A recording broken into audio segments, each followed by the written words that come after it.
Welcome to my Views on News complete situation report from Sudan for you, where firstly Sudanese army has retaken an air base which came under RSF control weeks ago. It seems RSF withdrew from this Air Force base. Secondly, RSF took control of a small town in North Darfur where several were injured and more than 24 were killed in RSF attack to the north of Al-Fashir in North Darfur. Thirdly, civilian deaths in airstrikes increasing today. Sudanese Air Force conducted airstrikes to the east of near Al-Juraf camp and some civilian deaths are being reported. And lastly, mediation talks. What is happening? 2 days ago, Saudi and American observers, representatives announced suspension of talks. But today they announced that they were in touch with the two parties in Jeddah. And lastly, IGAD is going to start talks on Sudan in the second week of June, reported. Firstly, viewers, when war broke out between Sudanese army and Rapid Support Force on the 15th of April, Jabl Awlia base, Air Force base, was the first airbase, and Marway. These two airbases came under Rapid Support Force control. Jabl Awlia is to the south of Khartoum Central, Marway to the north of Khartoum Central. We saw that Sudanese army recaptured Marway, and at Marway Air Base, some Egyptian soldiers were taken prisoner by Rapid Support Forces, but then RSF handed over Egyptian soldiers to the Red Cross. But Jabl Awlia Air Base remained under RSF control, though Sudanese army took control of Jabl Awlia town.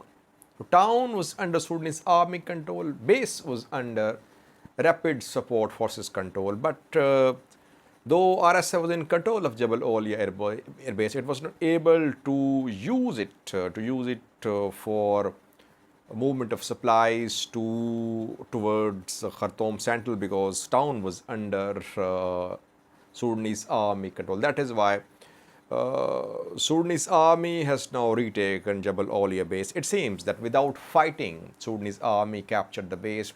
Rapid Support Force members have withdrawn from Jabl Awlia base because they are now targeting Al Taiba camp.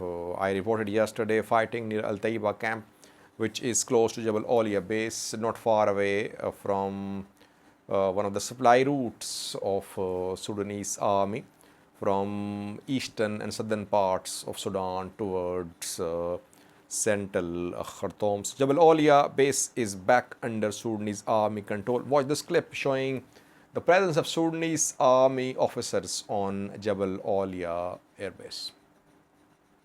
من الشيطان الرجيم بسم الله الرحمن الرحيم الله اكبر الله اكبر الله اكبر اليوم 4/6/2023 الحمد لله تم تحرير قاعدة النجوم العسكرية في منطقة جبل أولياء. الله أكبر الساعة 10:10 الله أكبر الله أكبر الله أكبر الله أكبر الله أكبر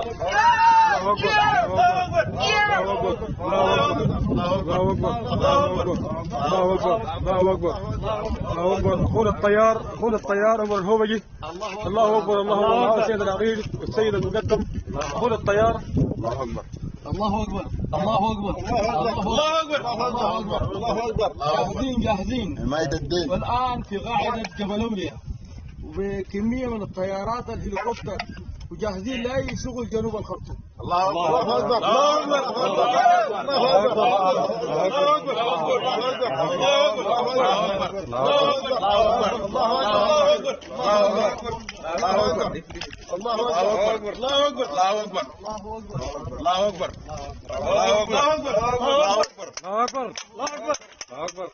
الله اكبر Second was Darfur, where rapid support forces have taken over a town in North Darfur. They just swept across the town. Civilian deaths are being reported. RSF and RSF allied militias took control of Sudanese army's garrison there. The garrison was taken over by rapid support force members. Name of this town is Kutum. Kutum is in North Darfur, around 60 kilometers away from Al Fashir is situated. Kutum, 25 casualties are being confirmed, dozens injured in RSF attack on Kutum. The injured are being transferred towards Al Fashir.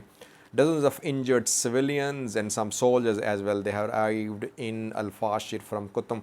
Kutum is under the control of rapid support forces, but Sudanese army is denying. Sudanese army today in a statement denied that rapid support forces have taken over Kutum, but several sources from the ground are confirming that all over Kutum there are rapid support force members and Sudanese and rapid support force backed militia members. There is no Sudanese army there reported. Darfur is definitely still a stronghold of rapid support forces.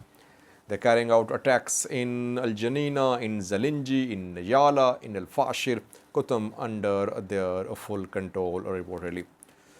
Thirdly, we had civilian deaths in airstrikes by Sudanese Air Force are increasing. Sudanese Air Force has not acknowledged a single death so far, but dozens have been killed. Today, Sudanese Air Force conducted airstrikes near Al Juraf camp, not far away from Manshia bridge, which links East Nile with central Khartoum under the control of rapid support forces. Strikes were conducted and civilian deaths are being reported. 3 were killed. Doctors from the area where these dead bodies and injured arrived have confirmed that 3 died in this strike, 5 killed. Sudanese Air Force has killed dozens of innocent civilians so far in these airstrikes. Sudanese Air Force has limited precision striking capability. We know that.